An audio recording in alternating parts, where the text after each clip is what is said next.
Beloved one, I see the way your days have become small.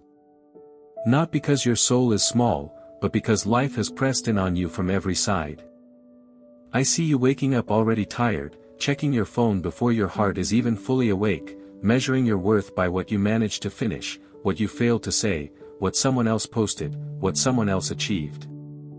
I see the quiet weight you carry when you look in the mirror and wonder if you matter as much as you once believed. I see the evenings when you sit in your room with the lights low, and the world feels loud in your mind even when the house is silent.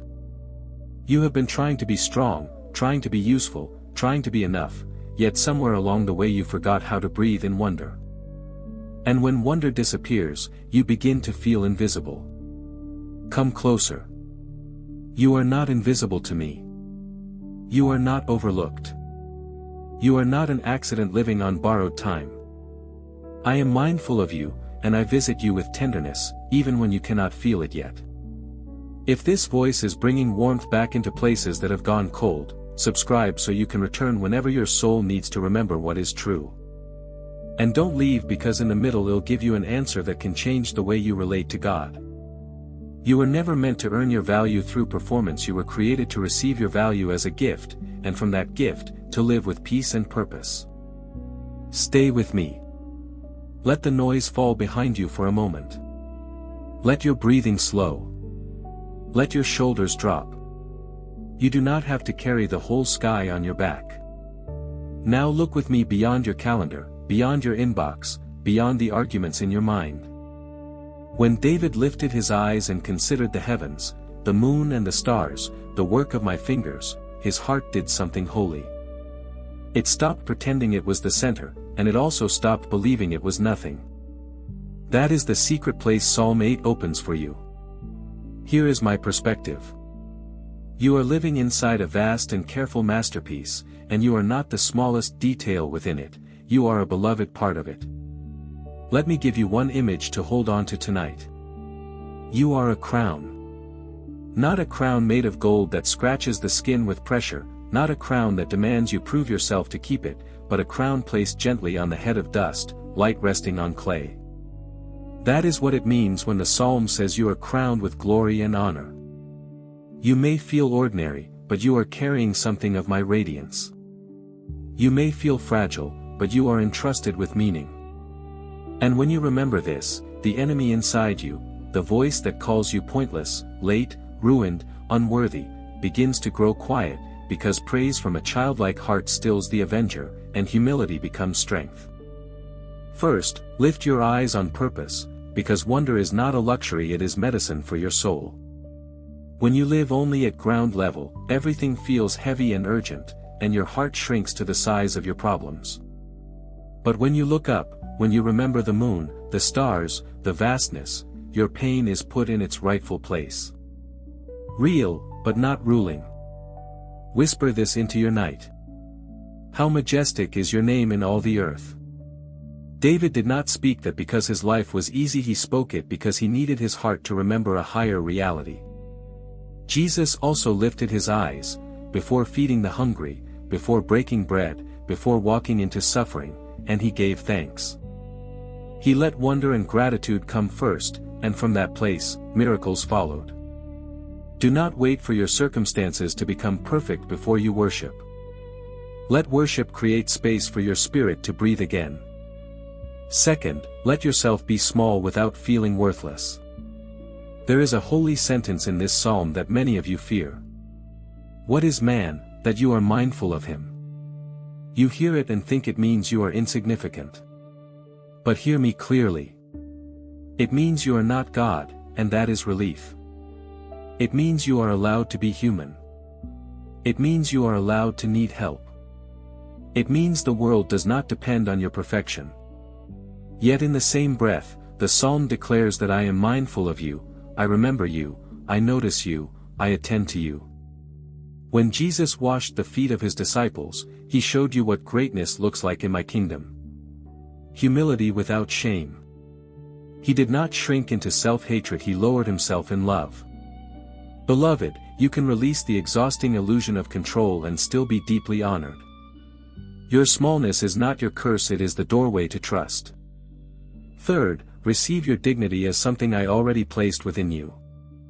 Some of you have been trying to convince yourselves you matter by chasing applause, status, productivity, beauty, or spiritual achievement. And it has left you anxious and brittle. But the Psalm speaks a gentler truth. You have been made a little lower than the angels, and crowned with glory and honor. That crown is not something you earn on your best day, it is something you are given because you are mine. When the father in Jesus' story ran to the prodigal son, he did not hand him a lecture first, he put a robe on his shoulders and a ring on his hand. He restored dignity before the son could deserve it. That is my heart toward you.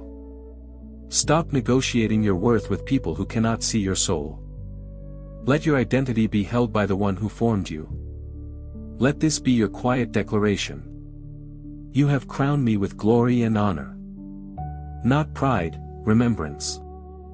Fourth, step into your stewardship with gentleness, not domination.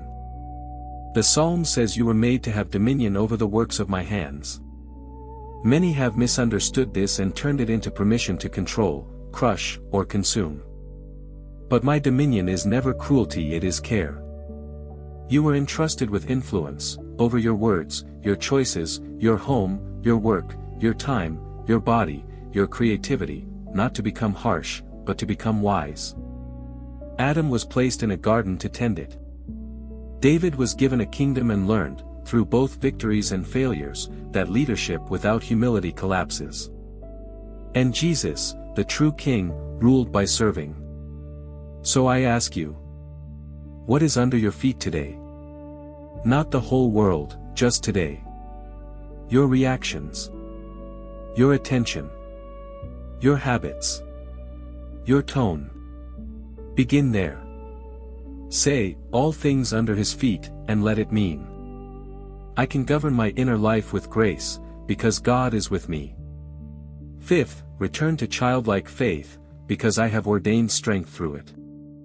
There is a reason the Psalm speaks of babes and infants, of praise rising from the simplest mouths. Childlike faith is not naive, it is unburdened. It does not need to win every argument to rest in love. It does not need to have everything explained before it trusts.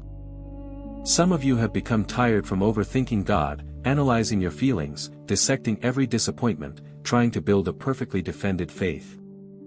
Beloved, come back to simplicity. When Jesus welcomed children, he was not filling time, he was revealing the doorway into my kingdom. Open hands, honest hearts, uncomplicated trust. Let your prayer be small tonight if it must be. Let it be, O Lord, our Lord, let it be, I'm here. Let it be tears without speeches. I can meet you there. And that simple meeting can still the enemy, the inner accuser, the external noise, the relentless demand to be invulnerable. Now, here is the answer I promised you, and I want you to feel it sink deeper than a thought. You do not approach me as a worker trying to earn wages, you approach me as a beloved child receiving a crown you did not forge.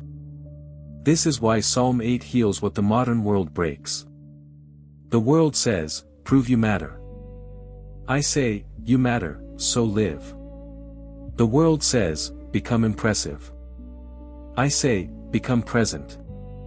The world says, if you are small, you are nothing. I say, if you are small, you are safe in my hands, and still crowned. When you stop performing for worth, your soul becomes quiet enough to hear my name like music again, excellent in all the earth, steady above the heavens, gentle within your breath. So let your night become a sanctuary. When you step outside and see the sky, or when you close your eyes and imagine it, remember the crown. Remember that you are dust loved into meaning. Remember that I set glory above the heavens, and yet I also draw near to you in your kitchen, your car, your bed, your ordinary hour. I am not far. I am not complicated. I am not withholding. I am with you. I bless you with wonder that softens your anxiety. I bless you with humility that releases your pressure. I bless you with dignity that no failure can erase. I bless you with gentle authority over your inner life. I bless you with childlike faith that sleeps without fear. And I bless you with praise, steady, simple, real, that rises again in your mouth until the accuser grows quiet and your heart remembers where it belongs. If this spoke to you, subscribe and stay close, so when your soul forgets, you have a place to remember.